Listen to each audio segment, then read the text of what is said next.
Have a good day. Bye. Morning, everybody. Doing my morning coffee again.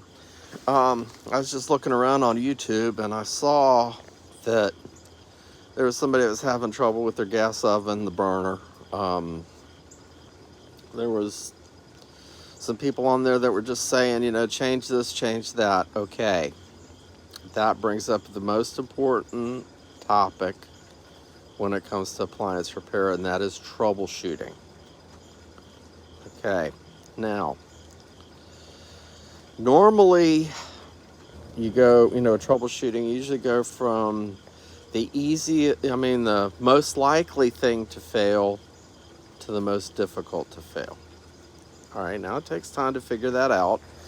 So, all right, in the case of this burner, the guy was saying that it had only a small flame. Okay, well, what does that say? That says that, okay, the igniter is good because you have flame.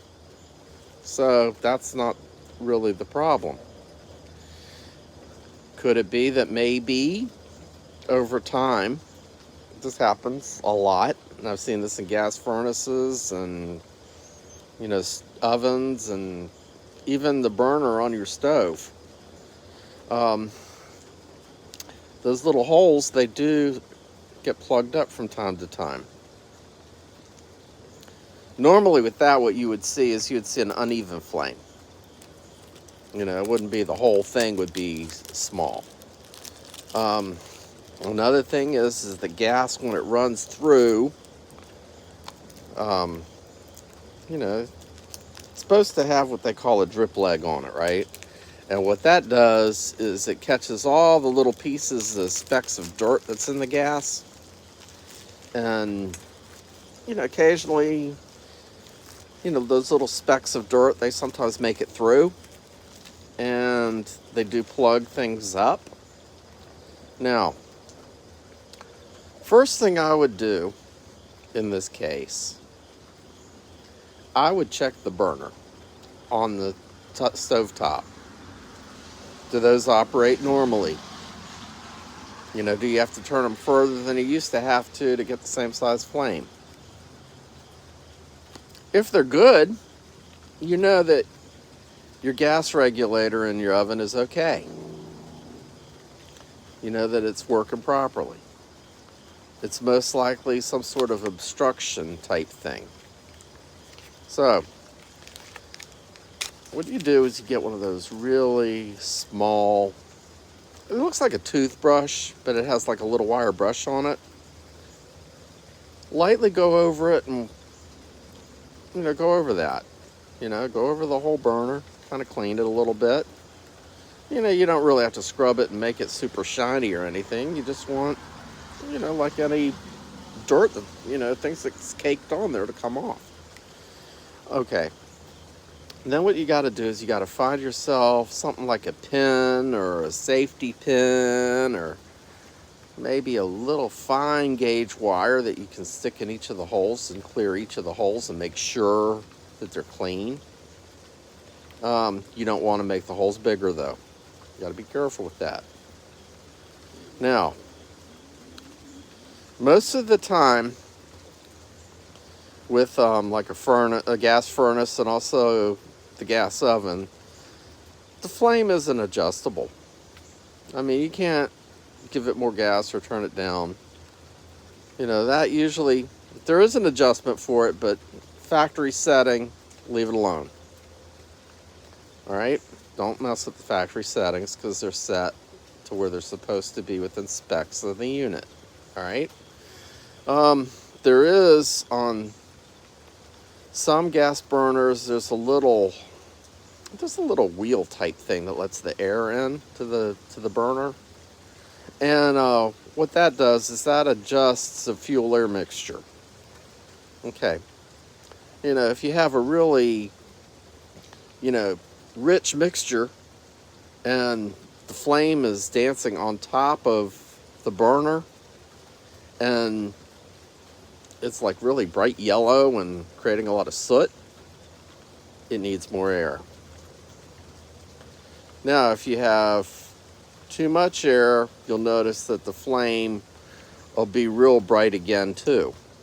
What you want is you want a nice purple color, where every once in a while you might see a little bit of little yellow in it, but you want it as close to being solid purple as possible. You know, where it's nice, beautiful flame, where, you know, it looks right. Okay? Usually you don't really have to mess with that. Usually it's something's blocking airflow and something's blocking the gas flow. You know, I'm really big on things blocking things. You know, especially about when it comes to flow, because in air conditioning, that was the main problem that I found with things. Even with a refrigerator, where if the freezer keeps freezing up, you got an airflow problem most of the time. All right, well, enough about that part of it. The main thing, when you work on anything, you need to know how to shut the supply off. All right, especially with gas, electricity, and water.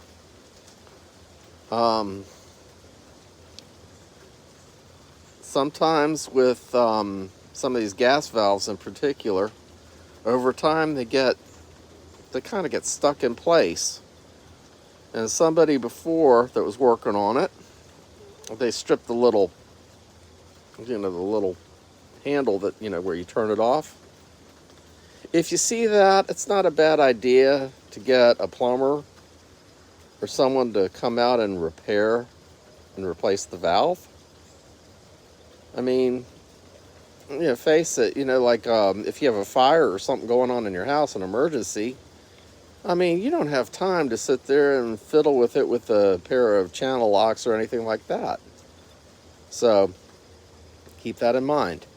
Now, the other thing is you don't want to change or force anything when you're working on things. Sometimes if two pieces are rusted together, then yeah, maybe you might have to do that. But oftentimes, no. Most of the time there's some screw or some sort of fastener, clip, or something that you didn't unhook before you tried to take the piece off, right? All right, so remember, safety. You don't want to get hurt. You don't want to burn your house down. You don't want to flood, or you don't want to get electrocuted or injured. So keep this in mind. Sometimes you may have to wear some sort of personal protective equipment, like, safety glasses. And also maybe you might have to wear a pair of gloves if you're around like sharp edges of metal. All right. Well, anyway, be safe out there. And also you can get you can see how to troubleshoot stuff on YouTube. There's plenty of videos for that. It takes a little bit of time. And also there are vendors that sell appliance parts that they do have little videos and little troubleshooting charts. All right, well, y'all have a good day. Bye. Oh, shoot, I forgot to ask you to like and subscribe. And also, please check out my affiliate marketing link in the description box. Thank you.